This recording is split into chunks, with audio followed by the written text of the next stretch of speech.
Adios Amigo കണ്ടു. ഈ cinema എനിക്കിഷ്ടപ്പെട്ടു. ഇത് ഇത്തിരി ലെങ്ത്ത് കൂടുതലാണ്. 2.5 മണിക്കൂറുണ്ട്. ചില ഭാഗത്തൊക്കെ എത്തുമ്പോൾ ഇങ്ങനെ ഒരു ലാഗായിട്ട് ഇങ്ങനെ തോന്നും, അങ്ങോട്ടേക്ക് നീങ്ങാത്ത പോലത്തെയൊക്കെ ഇങ്ങനെ തോന്നും. പക്ഷേ സ്റ്റിൽ ആ ഭാഗങ്ങൾ കൂടി കാണാൻ പറ്റുന്നു, കണ്ടിരിക്കാൻ പറ്റും ആ സിനിമ. ഇതൊരു ട്രാവൽ മൂവിയാണ്. രണ്ടുപേര്, ഈ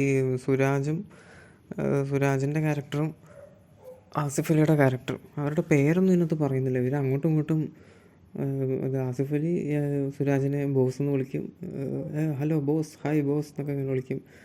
ഈ സുരാജ് തിരിച്ച് കൂട്ടുകാരാ കൂട്ടുകാരാ എന്നിങ്ങനെ വിളിക്കും.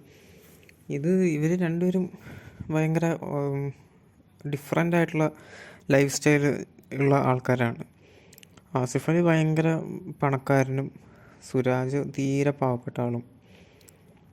അപ്പോൾ ഇവരിങ്ങനെ ആദ്യം സിനിമ തുടങ്ങുമ്പോൾ തന്നെ എനിക്ക് മനസ്സിലായത് നല്ലോണം വർക്ക് ചെയ്തിട്ടുണ്ട് ഈ സിനിമയിൽ.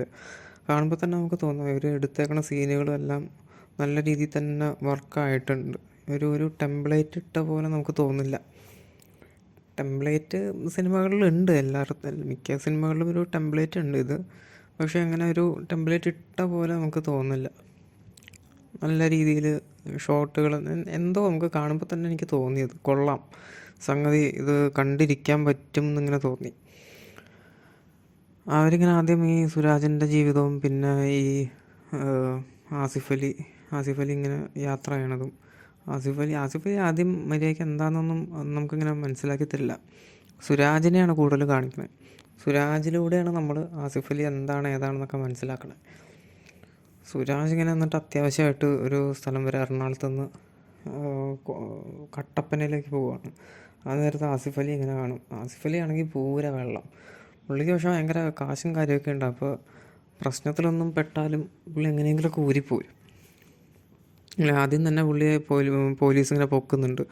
അത് കഴിഞ്ഞ് പുള്ളി അവിടെ നിന്ന് രക്ഷപ്പെടുന്നു. പിന്നെ ഈ സുരാജിനെ കാണുന്നു. സുരാജ് ഇപ്പോൾ ഇങ്ങനെ വഴി കൂടെ പോണ ആൾക്കാരോടൊക്കെ ഇങ്ങനെ പുള്ളി ഇങ്ങനെ സംസാരിച്ച് ഇങ്ങനെ വെറുപ്പിക്കുന്നൊരു ഇതാണ്.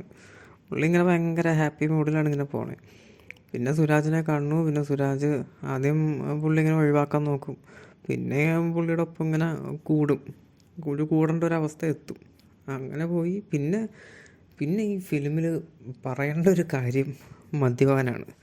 മദ്യപാനം എന്ന് പറഞ്ഞു കഴിഞ്ഞാൽ അങ്ങേയറ്റം തുടക്കം തൊട്ട് അവസാനം വരെ ഒട്ടുമിക്ക സീനിലും മദ്യപാനമുണ്ട്. ആസിഫ് അലിക്ക് ഇങ്ങനെ കുടിക്കാണ്ട് ഇങ്ങനെ ഇരിക്കാൻ പറ്റില്ല. അതിങ്ങനെ കുടിച്ചോണ്ടേ ഇങ്ങനെ ഇരിക്കുക. പിന്നെ ഈ പടം ഇങ്ങനെ പോയി ചില ഭാഗം എത്തുമ്പോൾ കുറച്ചൊന്ന് കട്ട് ചെയ്യായിരുന്നു എന്നിങ്ങനെ തോന്നി. കാരണം പക്ഷേ സ്റ്റിൽ എനിക്കത് കണ്ടിരിക്കാൻ പറ്റി. അത് ബാക്കിയുള്ളവർക്ക് എങ്ങനെയായിരിക്കും എന്നറിയില്ല. എനിക്ക് ഇത്ര നീളം കൂടി പോയപ്പോഴും എനിക്ക് തോന്നിയത് കുഴപ്പമില്ല. അത് നമുക്ക് അത്ര തീരെ മോശമായിട്ട് തോന്നിയില്ല. തീരെ കണ്ടിരിക്കാൻ വയ്യ, അയ്യോ എങ്ങനെയെങ്കിലും തീർത്താൽ മതി എന്നുള്ളൊരവസ്ഥയിലേക്ക് എത്തിയിട്ടില്ല. അങ്ങനെ ഇവർ അവസാനം ഒരു നല്ല രീതിയിൽ തന്നെ ഇത് എൻഡ് ചെയ്തിട്ടുണ്ട്. എന്ന് പറഞ്ഞാൽ ഭയങ്കര എന്താ പറയുക, നമ്മൾ ഇങ്ങനെ എഴുന്നേറ്റൊന്ന് കൈയടിക്കുന്ന ടൈപ്പ് എൻഡിങ് ഒന്നുമല്ല. ഒരു ഫീൽ ഗുഡായിട്ടുള്ള രീതിയിൽ തന്നെ അത് ചെന്ന് എൻഡ് ചെയ്യുന്നുണ്ട്. അതിൽ മ്യൂസിക് കൊള്ളാം, മ്യൂസിക് നല്ല രീതിയിൽ ചെയ്തിട്ടുണ്ട്. പിന്നെ ഇതിൻ്റെ ഡയലോഗ്സും നല്ല രീതിയിൽ വർക്കായിട്ടുണ്ട്. പിന്നെ അഭിനയത്തിൽ ഇവർ രണ്ടുപേരാണ് മെയിനായിട്ട്. ബാക്കിയുള്ള കുറേ പേരുടെ ഇങ്ങനെ സൗണ്ട് മാത്രമേ കേൾക്കുള്ളൂ. ഇടയ്ക്കിടയ്ക്ക് സുരാജ് ഇങ്ങനെ വീട്ടിലേക്ക് വിളിച്ച് ചോദിക്കുന്നു, എന്തായി ഏതായി എന്നൊക്കെ ചോദിക്കണം. പുള്ളിക്കൊരു അത്യാവശ്യമുണ്ട്. പുള്ളി വീട്ടിൽ അമ്മ വയ്യാണ്ടിരിക്കുകയാണ്. അപ്പോൾ അവരുടെ ഇങ്ങനെ സൗണ്ടൊക്കെ ഇങ്ങനെ കേൾപ്പിക്കണു, വീട്ടിലുള്ള പെങ്ങളുടെ സൗണ്ട്. പിന്നെ ഇടയ്ക്ക് അവസാനം ഇയാളൊക്കെ കയറി വരും. ഒരു ഗസ്റ്റ് റോളുണ്ട്, അത് എന്താണ് സ്പോയിൽ ചെയ്യണില്ല. പിന്നെ ഇങ്ങനെ ഇടയ്ക്ക് ആൾക്കാരിങ്ങനെ വന്നു പോകുന്ന കുറേ ആൾക്കാരുണ്ട്.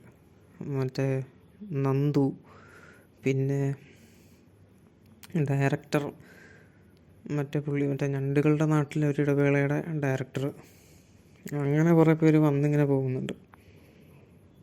പുള്ളിയുടെ അഭിനയം എനിക്ക് അത്ര ഒരു രസമായിട്ട് തോന്നിയില്ല. ഇവർ രണ്ടുപേരുമാണ് അതിൽ സുരാജാണ് ശരിക്കും കുറച്ചൊന്ന് കയറി നിൽക്കണേ.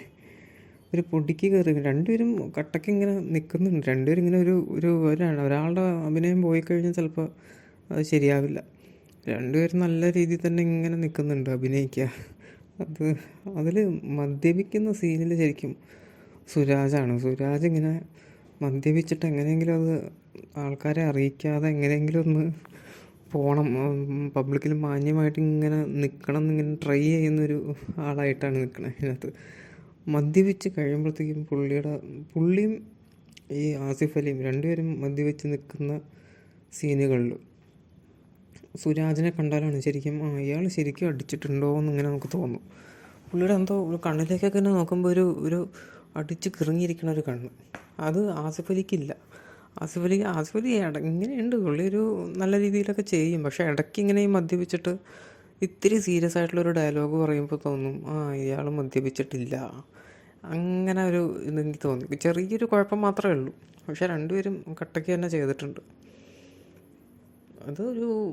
എനിക്കത് നല്ല രീതിയിൽ തന്നെ ഇഷ്ടമായി ഇത്. പക്ഷേ തിയേറ്ററിൽ എത്ര പേര് പോയി കാണും എന്നറിയില്ല, കാരണം ഇത് ഫീൽ ഗുഡ് സിനിമയൊക്കെയാണ്. ആൾക്കാർ മിക്കവാറും ഇത് OTTക്ക് വേണ്ടി വെയിറ്റ് ചെയ്യും. പക്ഷേ വെയിറ്റ് ചെയ്യണ്ട, ഇപ്പോൾ തന്നെ പോയി കണ്ടു കഴിഞ്ഞാൽ അത്യാവശ്യം കുറച്ചും കൂടെ തമാശ ഇടായിരുന്നു. തമാശ കുറച്ചും കൂടെ വർക്കായിരുന്നെങ്കിൽ, വർക്കായി, തമാശയുടെ എണ്ണം കുറച്ചും കൂടെ ഉണ്ടായിരുന്നെങ്കിൽ ഇത് കുറച്ചും കൂടെ നന്നായേനെ. പിന്നെ ഇതിൻ്റെ പേരെനിക്ക് തീരെ ഇഷ്ടമായില്ല. അഡിയോസ് അമീഗോ എന്നൊക്കെ പറഞ്ഞാൽ എന്ത് വരാനാണ്? വേറെ വല്ല പേരിടുമായിരുന്നെങ്കിൽ നല്ലായിരുന്നേനെ. മലയാളികൾക്ക് പെട്ടെന്ന് ഇഷ്ടപ്പെടുന്നൊരു പേര് ഇടുമായിരുന്നെങ്കിൽ കൊള്ളാം.